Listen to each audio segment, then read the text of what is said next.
রমাদানে আল্লাহ যে কোরআন নাজিল করেছেন, আপনি প্রশিক্ষণ দিচ্ছেন, আমি প্রশিক্ষণ দিচ্ছি মূলত যে আমরা আমাদের জীবনের প্রত্যেকটি দিক এবং বিভাগে এই কোরআনের বিধিবিধানগুলোকে সমাজ এবং রাষ্ট্রে, জীবনের ব্যক্তিগত, পারিবারিক সব জায়গায় আমরা এরকম হালাল খাবার থেকে যেরকম আল্লাহর হুকুমে তার সন্তুষ্টির জন্য আমরা একটা ড্রামি প্রশিক্ষণ দিয়ে বিরত থাকলাম, আমরা আল্লাহর কাছে প্রতিশ্রুতিবদ্ধ হলাম যে আল্লাহ, আমার জীবনের প্রত্যেকটি দিক এবং বিভাগে আমি তোমাকে এইভাবে ভয় করব। আল্লাহ আমাদেরকে পালন করার তৌফিক দান। যারা সামর্থ্যবান তারা কিন্তু নির্দিষ্ট সময় আমরা উপবাস থেকে আল্লাহ উপলব্ধি করাচ্ছেন যে ক্ষুধার্তরা কিভাবে কষ্ট করে। এজন্য যারা সাহেবে নেশাব, তারা সমাজের শোষিত, বঞ্চিত, অসহায় মানুষের কষ্টকে কিভাবে তারা কষ্ট করে এর প্রশিক্ষণটা আল্লাহর মধ্য দিয়ে আমাদেরকে দিয়ে দেন। যে দেখো, তোমার হালাল খাবার আছে, কিন্তু আমি বলছি এখন খাইতে পারবা না। তাহলে দেখো বাকিরা যে 365 দিনের প্রতিদিন যে কত বেলা উপবাস থাকে, এটাও তুমি উপলব্ধি করো। সাহিল ওয়াল মাহরুম, তোমার সম্পদের মধ্যে এই অধিকার হারা, এই শোষিত, ক্ষুধার্ত, অসুস্থ, এই বঞ্চিত মানুষের হক আমি দিয়ে দিয়েছি।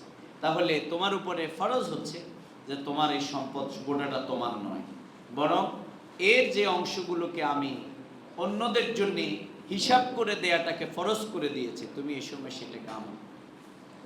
তাহলে আমরা আজকে একদিকে যেমনি কোরআনের বিধানকে এই সমাজে প্রতিষ্ঠার জন্যে আমরা প্রচেষ্টা চালাবো, কারণ কোরআন যেমনি এই রমাদানে নাজিল হয়েছে, আবার কোরআনকে প্রতিষ্ঠার জন্য 17ই রমাদান বদরের যুদ্ধ অনুষ্ঠিত হয়েছে। তাহলে বুঝে গেল কোরআনকে প্রতিষ্ঠার মাসও কিন্তু এইটাই, বিজয়ের মাসও এইটাই। এই জন্যে আসুন আমরা আমাদের যেই জাকাত, আমাদের যে ফিতরা, আমাদের যে সম্পদে অসহায় মানুষের যেই অধিকার, বাংলাদেশ জামাত ইসলামীর এই প্রতিষ্ঠানে বিভিন্ন আমাদের জাকাত ফান্ডে আপনারা বিগত দিনে সহযোগিতা করেছেন। আপনাদের এই সহযোগিতায় আমরা 12টার আমাদের 8টা অ্যাম্বুলেন্স পরিচালিত হয়, 12 জন MBBS ডাক্তার দিয়ে আমরা এই সিটিতে স্বাস্থ্যসেবা দিয়ে থাকি, ব্লাড সার্ভিস দিয়ে থাকি। আমরা বিভিন্ন সার্ভিসগুলো এই সমাজের অসহায় মানুষের জন্য আমরা দিয়ে যাচ্ছি আলহামদুলিল্লাহ। প্রতি বছর আমরা প্রায় 3, 4, 5 কোটি টাকা পর্যন্ত এই ঢাকা মহানগরী উত্তরে আমরা এই জাকাত খাটতে আপনাদের সহযোগিতায় আলহামদুলিল্লাহ আমরা ব্যয় করে যাচ্ছি।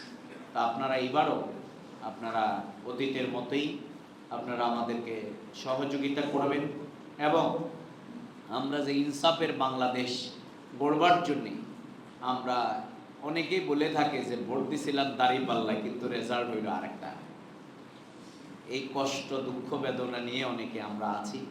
তারপরেও আমরা বিশ্বাস করি ইনশাআল্লাহ এই জমিনে আমরা আমাদের অন্যায়ের বিরুদ্ধে আমাদের লড়াই আমরা অব্যাহত রাখবো, এবং যতদিন পর্যন্ত না ইনসাফ প্রতিষ্ঠিত হয়, কোরআনের বিধান প্রতিষ্ঠিত হয়, ততদিন পর্যন্ত মুমিনের সংগ্রাম চলবেই, নাকি বলেন?